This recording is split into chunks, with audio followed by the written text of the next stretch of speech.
Good evening, everybody. Welcome back to Gooner Gathering. Apologies for me being a little bit late, but anything can happen in this strange little world of ours. We have a little girl who just wants to play and have fun with you and stuff. So, yes, I'm a little bit delayed, so apologies for all of that. But hope you guys are all doing well. And also, I want to say a big hello to Posh Bertie as well. I hope you're doing okay, my friend, because he's a little bit poorly today. As I screw up my camera, that's a good move, good start. But yeah, he's a little bit poorly today, so unfortunately, it's just me playing it solo. But let's have a quick look through the chat. There's a few people around, which is lovely. Sophia's back. Hello, have a great show, she says. Thank you very much. And our guest from the other day, Spencer, is back with us. Go on, you Gunners. Good afternoon, or he says in there. So that's great. Also, want to say in our pinned comment, I'm sure you can see it just underneath me there.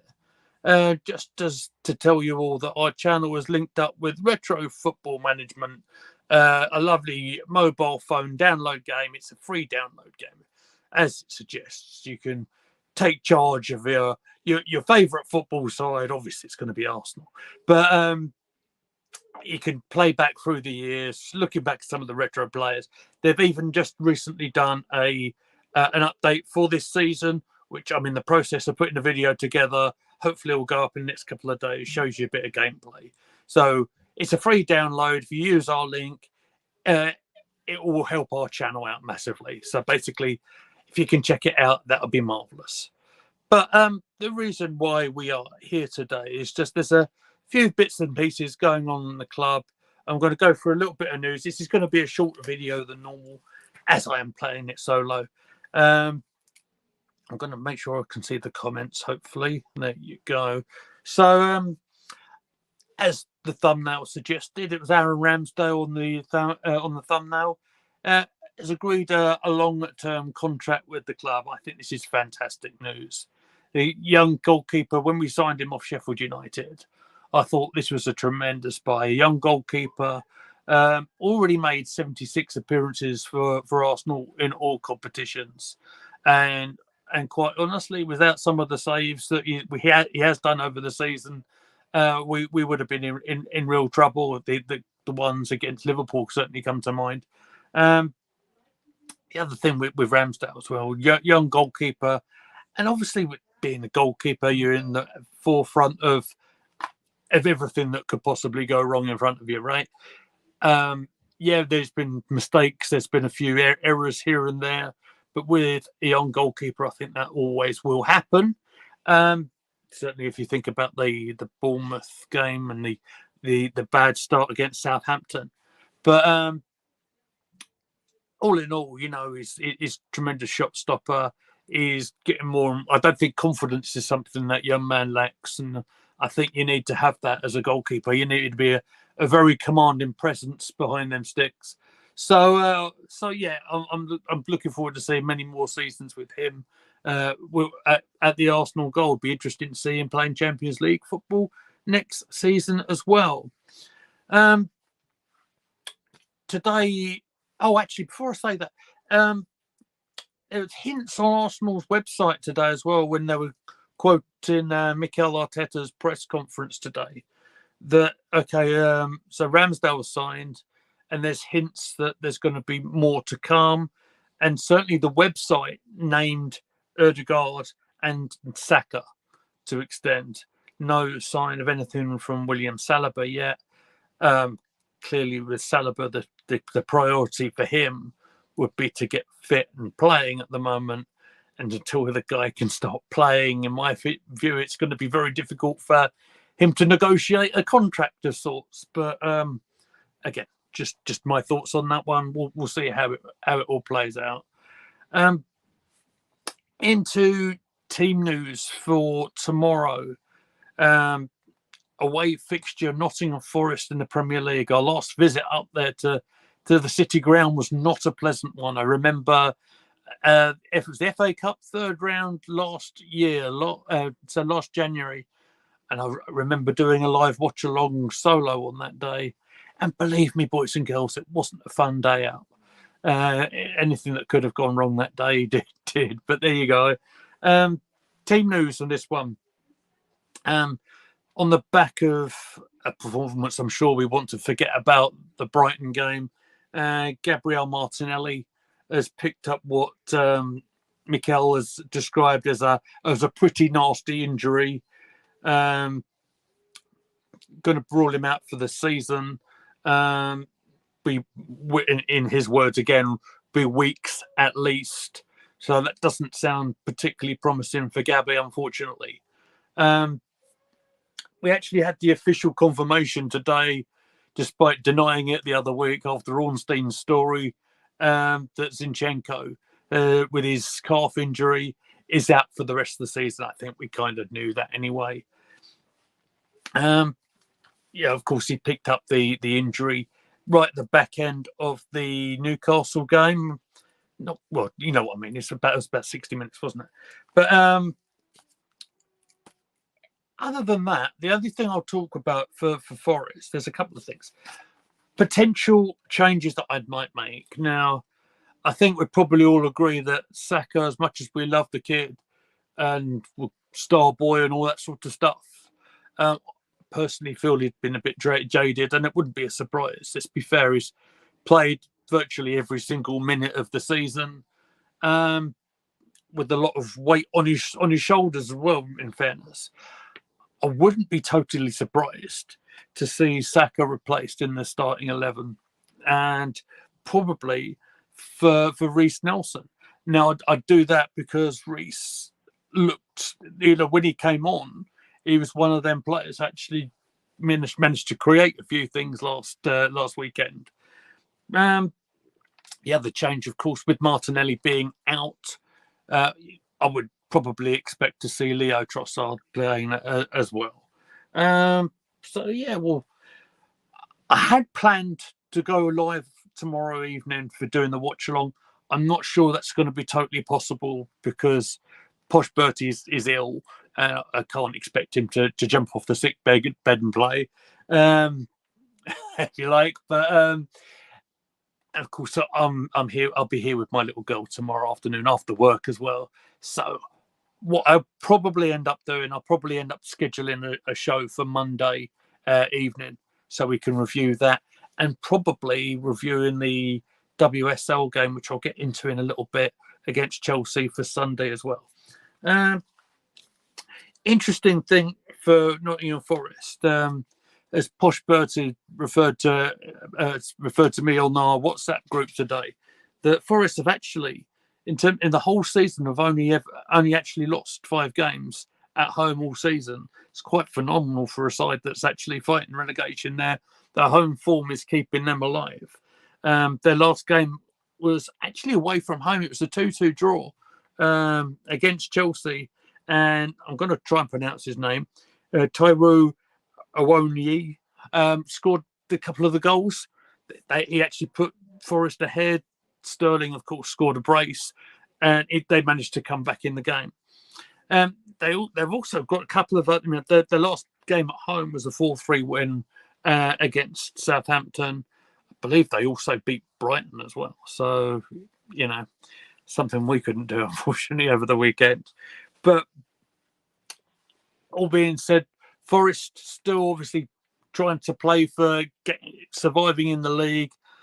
Arsenal, let's be absolutely honest about the whole thing. It's a game where we want to restore a bit of pride. Basically, that's my feeling of it.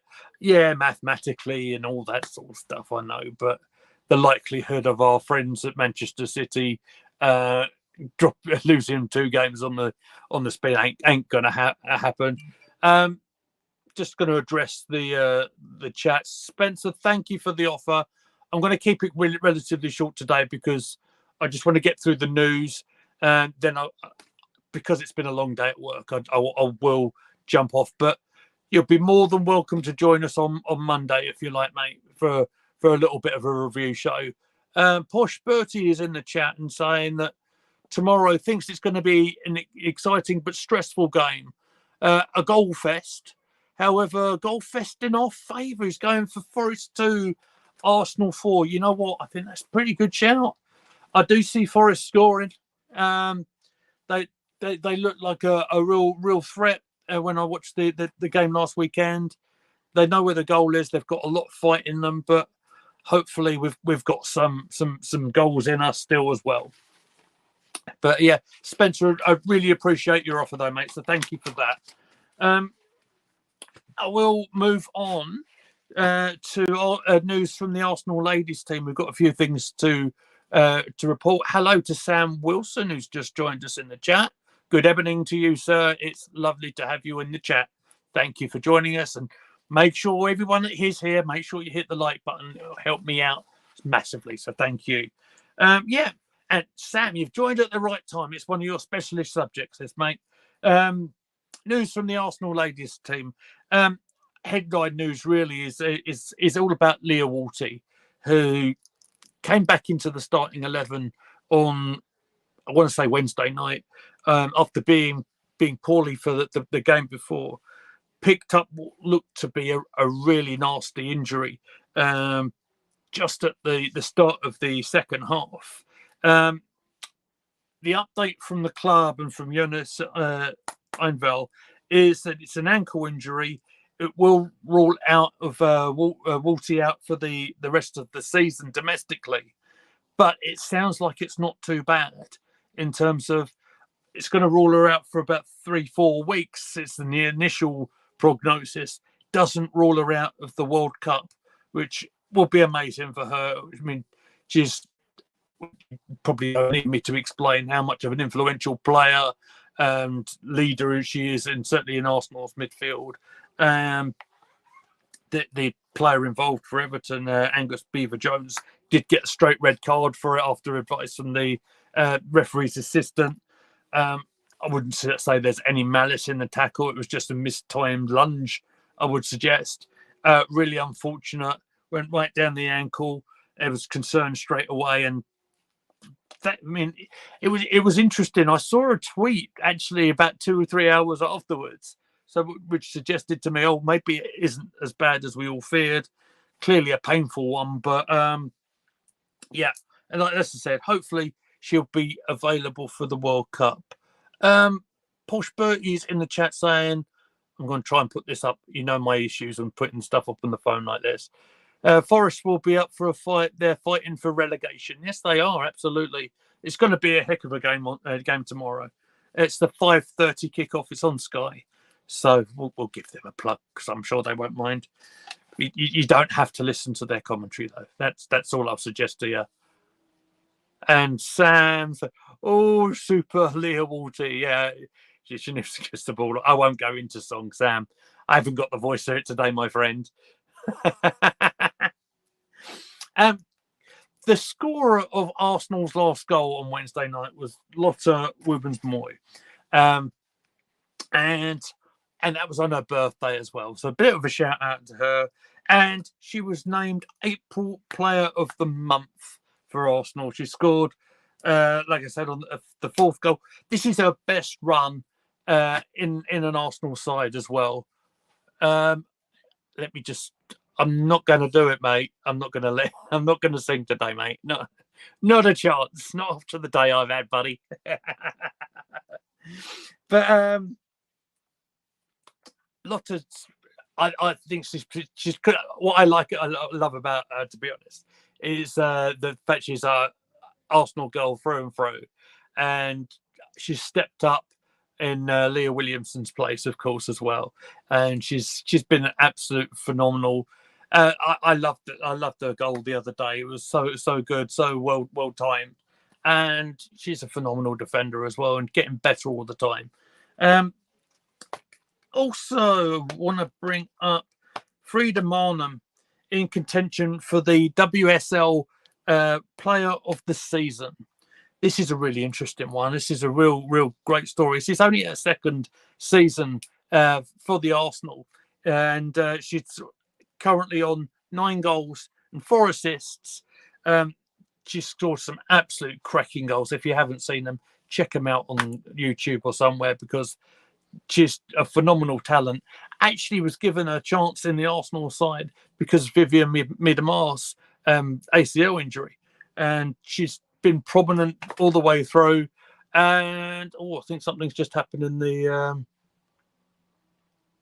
hate to say it, but I called it yesterday. I'm not sure what you mean, Sam, mate. But sorry, throw me off my train of thought.